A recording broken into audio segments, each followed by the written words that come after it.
O Poder Sem Limites de Anthony Robbins. Capítulo 4. O Nascimento da Excelência. Crenças. O homem é o que ele acredita. Anton Chekhov. Em seu maravilhoso livro Anatomy of an Illness, Norman Cousins conta uma instrutiva história sobre Pablo Casals, um dos maiores músicos do século XX. É uma história de crença e renovação, e todos nós podemos aprender com ela. Cousins descreve o encontro com Casals pouco antes do 90º aniversário do grande mestre. Diz ele que era doloroso olhar o velho homem quando começava seu dia. Sua fragilidade e artrite eram tão debilitadoras que precisava de ajuda para se vestir. Seu efizema era evidente na difícil respiração. Andava com um arrastar de pés, curvado, cabeça inclinada para frente. Suas mãos eram inchadas, seus dedos apertados. Parecia um homem muito velho e cansado. Antes mesmo de comer, foi até o piano, um dos vários instrumentos em que Casals se tornara perito. Com grande habilidade, ajustou-se na banqueta. Parecia para ele um terrível esforço levar seus dedos inchados e cerrados até o teclado. E então, algo de muito milagroso ocorreu. Casals de repente transformou-se completamente ante os olhos de Cousins. Entrou num estado cheio de recursos e, conforme o fez, sua fisiologia mudou a tal ponto que começou a mover-se e a tocar, produzindo no seu corpo e no piano resultados que só teriam sido possíveis num pianista saudável, forte e flexível. Como Cousins descreveu, os dedos abriram-se lentamente e acharam as teclas como os brotos de uma planta em direção à luz do sol. Suas costas endireitaram-se, parecia respirar com mais facilidade.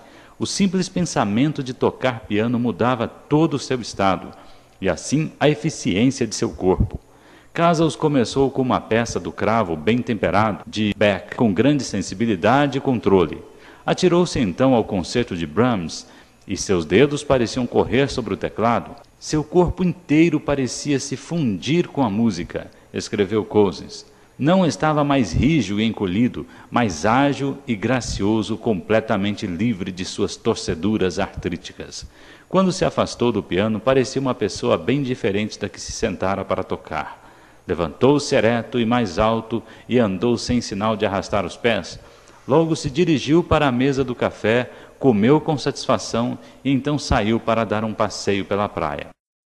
Sempre pensamos em crenças no sentido de credos ou doutrinas, e muitas crenças o são. Mas no sentido básico, uma crença é qualquer princípio orientador, máximas, fé ou paixão que pode proporcionar significado e direção na vida. Estímulos ilimitados estão disponíveis para nós. Crenças são os filtros pré-arranjados e organizados para nossas percepções do mundo. São como comandos do cérebro.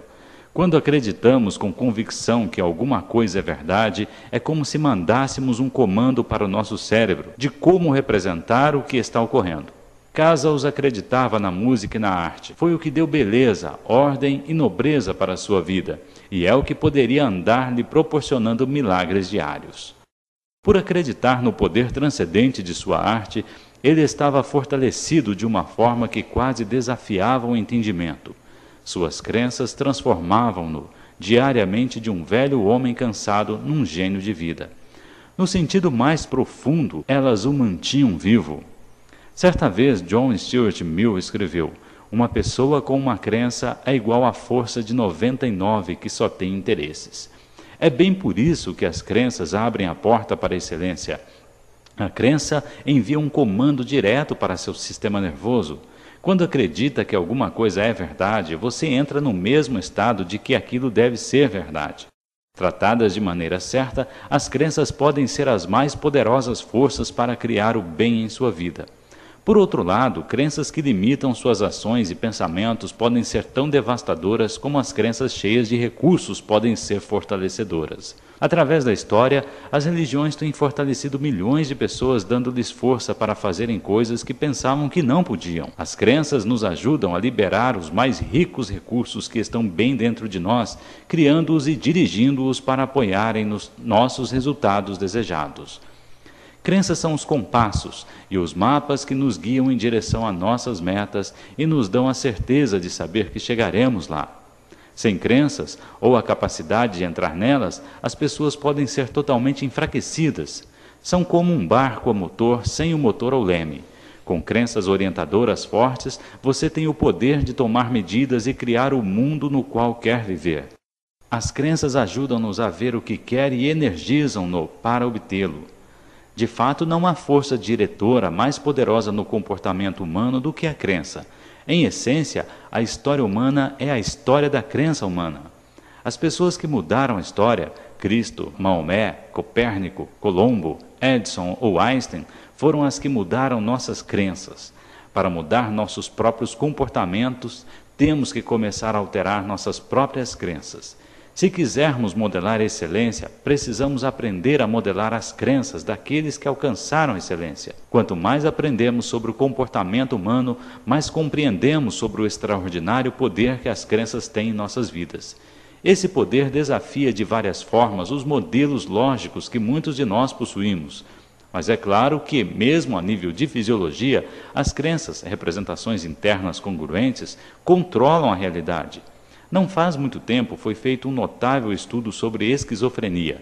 Um dos casos era de uma mulher, uma personalidade dividida. Normalmente, seus níveis de açúcar no sangue eram completamente normais, mas quando acreditou que estava diabética, toda a sua fisiologia mudou para tornar-se a de uma diabética. Sua crença se tornara sua realidade. No mesmo sentido, houve numerosos estudos em que uma pessoa em transe hipnótico era tocada com um pedaço de gelo, representando para ela como um pedaço de metal quente. Todas as vezes apareceu-lhe uma bolha no lugar do contato. O que contava não era a realidade, mas a crença, ou seja, a comunicação direta, não questionada pelo sistema nervoso. O cérebro simplesmente faz o que é mandado. A maioria de nós está ciente do efeito placebo. Pessoas a quem se diz que uma droga terá um certo efeito, muitas vezes experimentarão esse efeito, mesmo quando recebem uma pílula inócua, sem propriedade ativa. Norman Cousins, que aprendeu em primeira mão o poder da crença ao eliminar sua própria doença, concluiu: as drogas não são sempre necessárias, mas a crença na recuperação sempre é. Um notável estudo sobre placebo refere-se a um grupo de pacientes com úlceras supuradas. Estavam divididos em 2 grupos. Foi dito às pessoas de um dos grupos que receberiam uma nova droga que certamente produziria alívio. Às do segundo grupo foi dito que iam receber uma droga experimental sobre cujos efeitos se sabiam muito pouco. 70% das pessoas do primeiro grupo tiveram alívio significativo. Somente 25% do segundo grupo tiveram resultado semelhante. Em ambos os casos, os pacientes receberam uma droga sem nenhuma propriedade medicinal. A única diferença foi o sistema de crença que adotaram. Ainda mais notáveis são os numerosos estudos em pessoas a quem foram dadas drogas de efeitos prejudiciais conhecidos e que não experimentaram nenhum efeito ruim quando lhes disseram que experimentariam um resultado positivo. Estudos conduzidos pelo Dr. Andrew Will mostraram que as experiências de usuários de drogas correspondem quase exatamente ao que esperam. Descobriu-se que se podia induzir uma pessoa que recebera uma dose de anfetamina a sentir-se sedada ou uma que recebera um barbitúrico sentir-se estimulada. A mágica das drogas reside dentro da mente do usuário, não nas drogas, concluiu Will. Em todos esses exemplos, a única constante que afetou com mais força os resultados foi a crença. As mensagens constantes e congruentes enviadas ao cérebro e sistema nervoso. Apesar de todo o seu poder, não há magia confusa no processo. Crença não é mais que um estado, uma representação interna que governa o comportamento. Pode ser uma crença fortalecedora numa possibilidade, crença de que seremos bem-sucedidos em alguma coisa ou realizaremos algo a mais. Pode ser uma crença enfraquecedora, a crença de que não seremos bem-sucedidos, que nossas limitações são claras, insuperáveis e esmagadoras. Se você acredita em sucesso, ficará fortalecido para consegui-lo. Se acredita em fracasso, sua crença tenderá a levá-lo para o caminho que faz provar o fracasso. Lembre-se, quer você diga que pode fazer alguma coisa ou diga que não pode, você estará sempre certo, dizia Henry Ford. Ambas as espécies de crença têm grande poder. A questão é: que espécie de crença é melhor ter e como desenvolvê-la? O nascimento da excelência começa com o nosso reconhecimento de que nossa crença é uma escolha. Em geral, não pensamos nela nessa forma, mas a crença pode ser uma escolha conscienciosa. Você pode escolher crenças que o limitem ou que o apoiem. O truque é escolher crenças que contribuam para o sucesso e os resultados que queira, e descartar as que o retardam. O maior erro de concepção que as pessoas em geral têm sobre a crença é ser ela, pensam eles, um conceito estático, intelectual, algo divorciado da ação e resultados. Nada pode estar tão longe da verdade. A crença é a entrada para a excelência, precisamente por não haver nada separado ou estático nela. É nossa crença que determina quanto de nosso potencial seremos capazes de liberar. As crenças podem abrir ou fechar o fluxo de ideias. Imagine a seguinte situação. Alguém lhe diz: por favor, pegue-me o sal. E enquanto você vai para a sala ao lado, diz: mas eu não sei onde ele está. Depois de procurar durante uns poucos minutos, você grita: não consigo encontrar o sal. Então aquela pessoa dirige-se para lá, pega o sal na prateleira bem na sua frente e diz: olha aqui, seu bobo, está aqui, bem na sua frente. Se fosse uma cobra, teria picado você. Quando você disse, eu não consigo, deu a seu cérebro um comando para não ver o sal.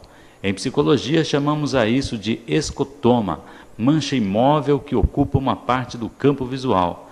Lembre-se, toda experiência humana tem o que já disse, viu, ouviu, sentiu, cheirou ou degustou. Está arquivado em seu cérebro. Quando diz congruentemente que não pode se lembrar, está certo.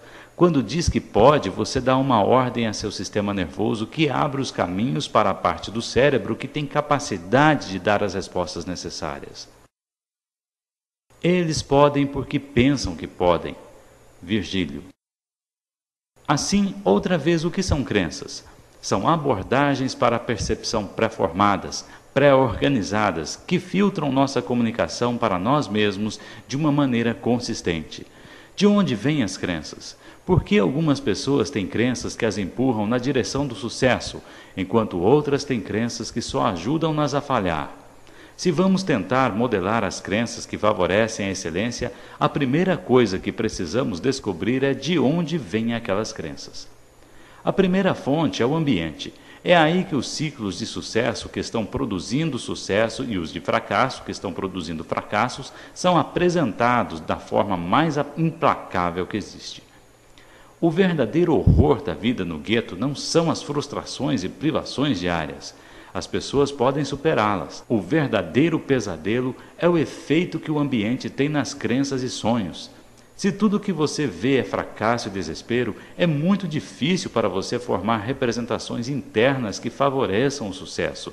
Lembre-se, no capítulo anterior dissemos que modelagem é algo que todos nós fazemos com coerência.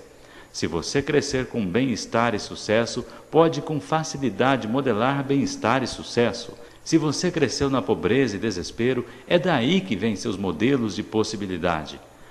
Albert Einstein disse: poucas pessoas são capazes de expressar com equanimidade opiniões que diferem dos preconceitos de seu ambiente social. A maioria das pessoas é até incapaz de formar tais opiniões. Num dos meus cursos avançados de modelagem, faço um exercício onde encontro pessoas que moram nas ruas de grandes cidades. Eu as trago e modelo seus sistemas de crenças e estratégias mentais. Eu lhes ofereço comida e muito amor e só pergunto se contariam sobre suas vidas para o grupo. Como se sentem a respeito de onde estão agora e por que acreditam que as coisas são desse jeito. Depois faço um contraste deles com pessoas que, apesar de grandes traumas físicos e emocionais, deram uma volta de 180 graus em suas vidas. Numa sessão recente, tínhamos um homem de 28 anos, forte, obviamente inteligente, de físico perfeito, com um belo rosto. Por que ele era tão infeliz e morava na rua enquanto W. Mitchell, que pelo menos na superfície, tinha poucos recursos à mão para mudar sua vida e era tão feliz? Mitchell cresceu num ambiente que proporcionava exemplos, modelos de pessoas que tinham superado grandes dificuldades para conseguir uma vida de alegria. Isso criou uma crença em si mesmo. E isso era possível para mim também? Em contraste, este outro jovem, chamemo-lo de John, cresceu num ambiente onde não existiam tais modelos. Sua mãe era uma prostituta e seu pai estava preso por ter atirado em alguém. Quando tinha 8 anos de idade, seu pai injetou-lhe heroína. Esse tipo de ambiente, por certo, teve um papel naquilo que acreditava ser possível, pouco mais do que sobreviver. E como conseguir isso? Morar nas ruas, roubar, tentar apagar a dor com drogas. Acreditava que as pessoas sempre se aproveitariam dele se não ficasse atento, que ninguém ama ninguém e assim por diante. Trabalhamos com esse homem e mudamos seus sistemas de crença, como será explicado no capítulo 6. Como resultado, nunca mais voltou para as ruas. Desde então deixou as drogas, começou a trabalhar, agora tem novos amigos e está morando num novo ambiente com novas crenças, conseguindo novos resultados. O Dr. Benjamin Bloom, da Universidade de Chicago, estudou 100 jovens atletas, músicos e estudantes de extraordinário sucesso. Ficou surpreso ao descobrir que a maioria dos jovens prodígios não tinha começado mostrando grandes lampejos de brilho. Em vez disso, a maioria recebera atenção cuidadosa, direção, apoio e então começara a se desenvolver. A crença de que poderiam ser especiais veio antes de qualquer sinal e evidente grande talento. O ambiente pode ser sozinho o mais potente gerador de crenças, mas não é o único. Se fosse, moraríamos num mundo estático, onde as crianças ricas só conheceriam a riqueza e as pobres nunca subiriam acima de suas origens. Mas há outras experiências e meios de aprender que também podem ser incubadoras de crença. Acontecimentos pequenos ou grandes podem ajudar a criar crenças. Há certos acontecimentos em nossa vida dos quais a gente nunca se esquece. Onde estava você no dia em que John F. Kennedy foi morto?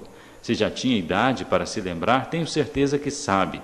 Para muitas pessoas foi um dia que alterou para sempre seus pontos de vista. Da mesma forma, a maioria de nós tem experiências das quais nunca esquecerá, circunstâncias que provocaram tal impacto que ficaram instaladas para sempre em nossos cérebros. São essas as espécies de experiências que formam as crenças que podem mudar nossas vidas. Quando eu tinha 13 anos, estava pensando no que queria fazer com a minha vida, e eu decidi que me tornaria um escritor, locutor esportivo. Um dia li o jornal que Howard Cosell estaria autografando o seu novo livro na loja local de departamentos. Pensei, se vou me tornar um locutor esportivo, preciso começar a entrevistar profissionais. Por que não começar de cima? Saí da escola, tomei emprestado um gravador e minha mãe levou-me de carro até a loja de departamentos. Quando cheguei, Cosell já estava se levantando para sair. Comecei a entrar em pânico. Ele também estava cercado por repórteres, todos lutando pelos seus últimos comentários. De alguma forma, mergulhei por baixo dos braços dos repórteres e me aproximei de Cosell. Falando com rapidez de raio, contei-lhe o que estava fazendo e pedi uma curta entrevista gravada. Com dúzias de repórteres esperando, Howard Cosell deu-me uma entrevista pessoal. Essa experiência mudou minha crença sobre o que era possível, quem era acessível na vida e quais eram as recompensas por procurar o que queria. Devido ao encorajamento de Cosell, fui escrever num jornal diário e desenvolvi uma carreira no campo da comunicação. Um terceiro caminho para criar crenças é através do conhecimento. Uma experiência direta é uma forma de conhecimento. Outra é obtida pela leitura, vendo filmes, vendo o mundo como é retratado por outros. O conhecimento é uma das grandes maneiras de quebrar as algemas de um ambiente limitador. Não importa quão rígido seja o seu mundo, se puder ler sobre as realizações dos outros, pode criar as crenças que lhe permitirão ser bem-sucedido. O Dr. Albert Curvin, um cientista político negro, escreveu no New York Times como o exemplo de Jack Robinson.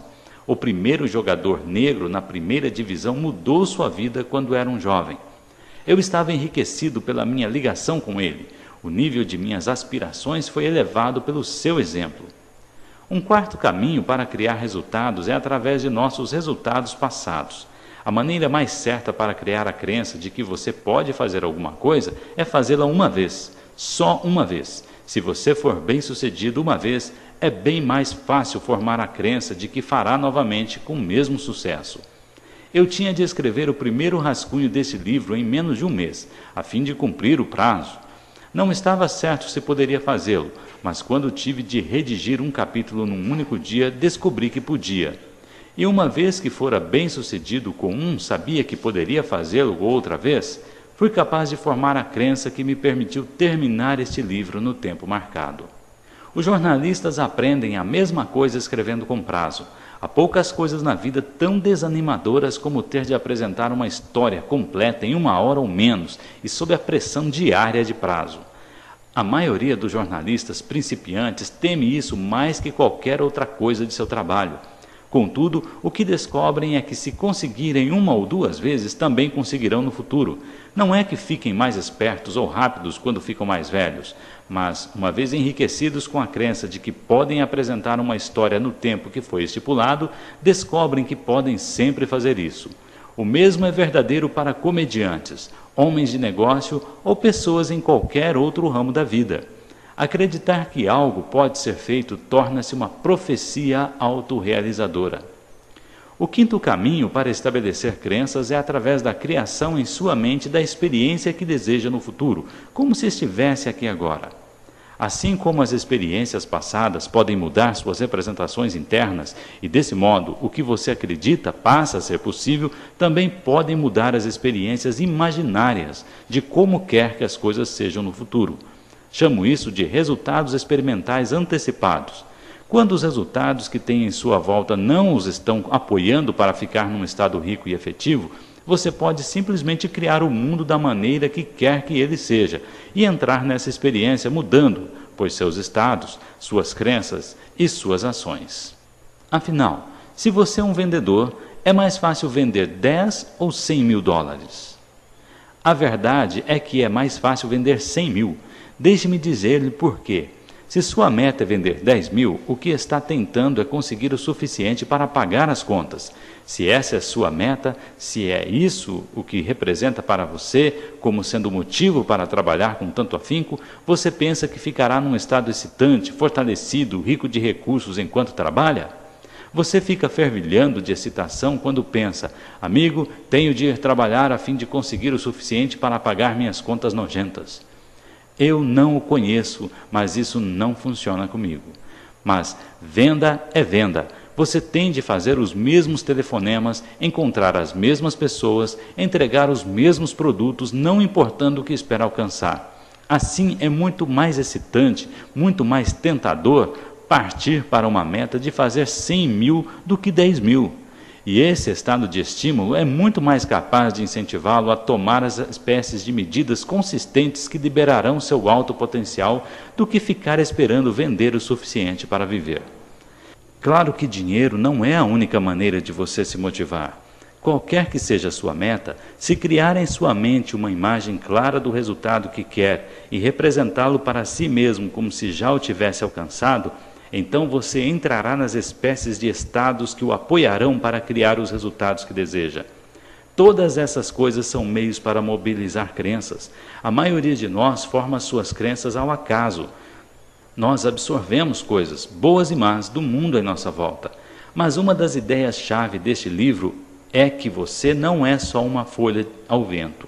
Você pode controlar suas crenças. Pode controlar as maneiras como modela os outros.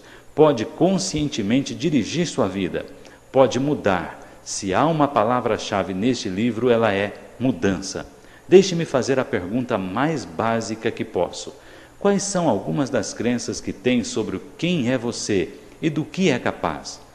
Por favor, espere um momento e anote rápido 5 crenças-chave que o limitaram no passado. Agora faça uma lista de pelo menos 5 crenças positivas que possam no momento servir para apoiá-lo a alcançar suas metas mais altas.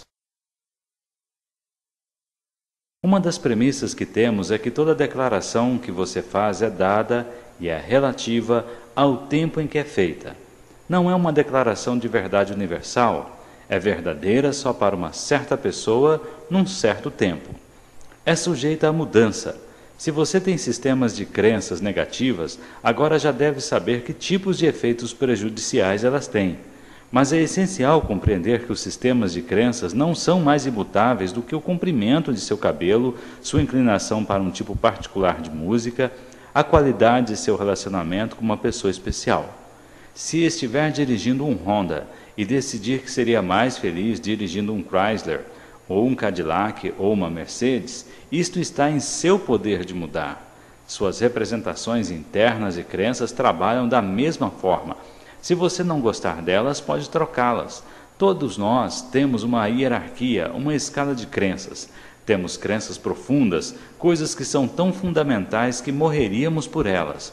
Coisas como as nossas ideias sobre patriotismo, família e amor. Mas grande parte de nossas vidas é governada por crenças sobre possibilidades, sucessos ou felicidade que adquirimos inconscientemente durante anos. A chave é utilizar essas crenças e ter certeza que trabalharão para você, que elas são efetivas e fortalecedoras. Falamos sobre a importância da modelagem. A modelagem da excelência começa com a modelagem da crença. Algumas coisas levam tempo para modelar, mas se puder ler, pensar e ouvir, você pode modelar as crenças das mais bem-sucedidas pessoas do planeta. Quando Paul Getty, tido um certo tempo como o homem mais rico do mundo, começou na vida, resolveu descobrir sobre as crenças das pessoas mais bem-sucedidas. E então foi e as modelou. Você pode, com convicção, modelar as crenças dele e as dos maiores líderes lendo suas autobiografias. As livrarias estão fervilhando de respostas para as perguntas sobre como conseguir praticamente qualquer resultado que você queira. De onde vêm suas crenças pessoais?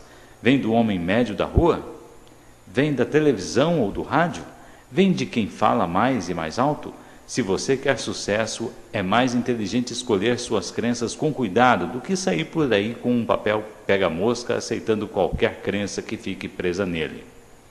Uma coisa importante para compreender é que os potenciais que liberamos, os resultados que conseguimos, são todos parte de um processo dinâmico que começa com a crença.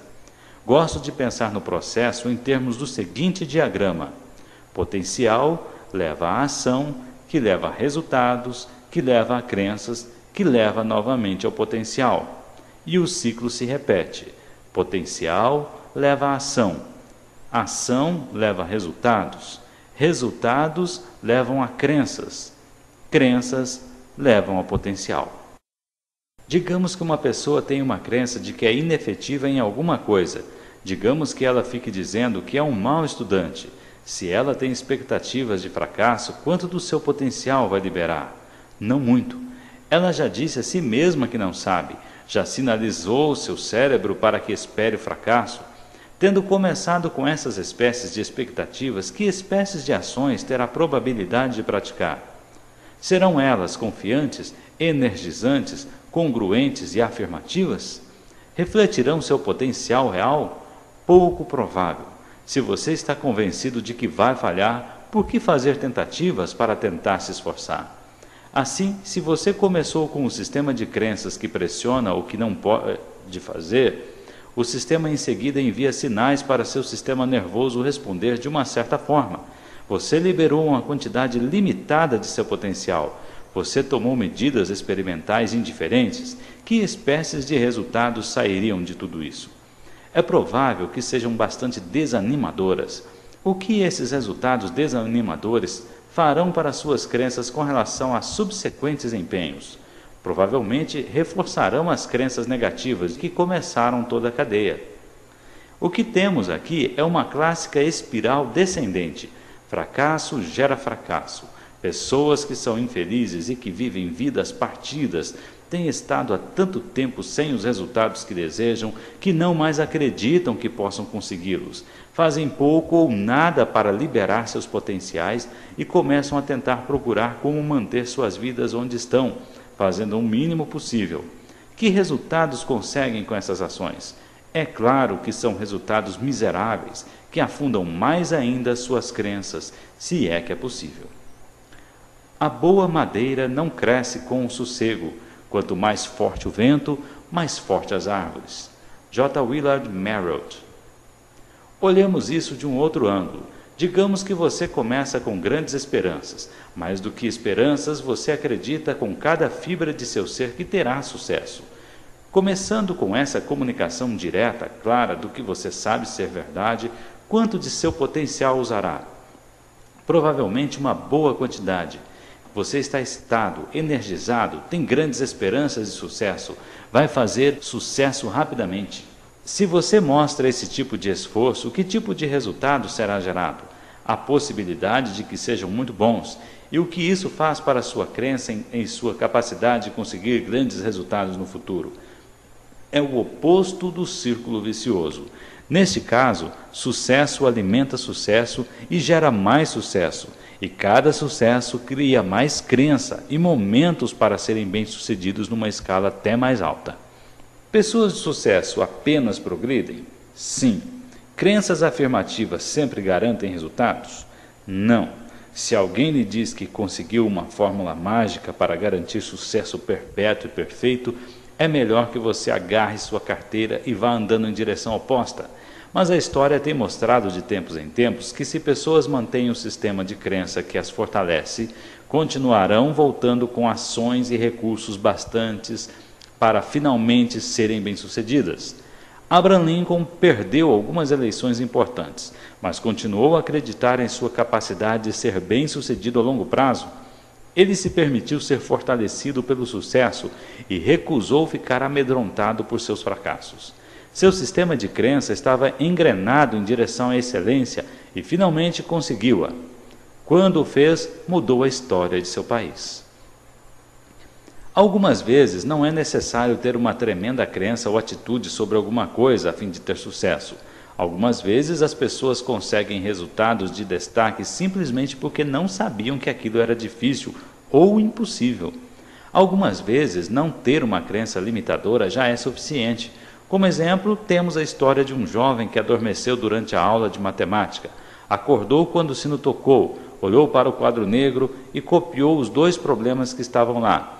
Ele achou que era uma tarefa de casa para a noite. Foi para casa e trabalhou todo o dia e toda a noite. Não podia resolver nenhum deles, mas continuou tentando durante o resto da semana. Por fim, conseguiu a resposta para um deles. Levou-a para a aula. O professor ficou absolutamente pasmado. Acontece que o problema que resolver era considerado insolúvel. Se o estudante soubesse disso, é provável que não o tivesse resolvido. Mas uma vez que não dissesse a si mesmo que não poderia ser feito, ele conseguiu. Na verdade, foi bem o oposto. Ele pensou que tinha de resolvê-lo e foi capaz de encontrar um jeito de fazê-lo. Outra maneira de mudar sua crença é ter uma experiência que a desaprove. Essa é a outra razão pela qual fazemos o passeio no fogo. Eu não me preocupo se as pessoas podem andar no fogo, mas me preocupo que possam fazer alguma coisa que pensavam ser impossível. Se você pode fazer algo que pensava ser impossível, isso faz com que repense suas crenças. A vida é mais sutil e mais complexa do que alguns de nós gostaríamos de acreditar. Assim sendo, se ainda não o fez, revise suas crenças e decida quais precisa mudar, e a seguir, em que sentido convém mudá-las. Sua realidade é a realidade que você cria. Se tem representações internas positivas ou crenças, é porque as criou. Se as tem negativas, você também criou. Há um número de crenças que favorecem a excelência, mas escolhi 7 que me parecem bastante importantes. Vamos conhecê-las no capítulo 5.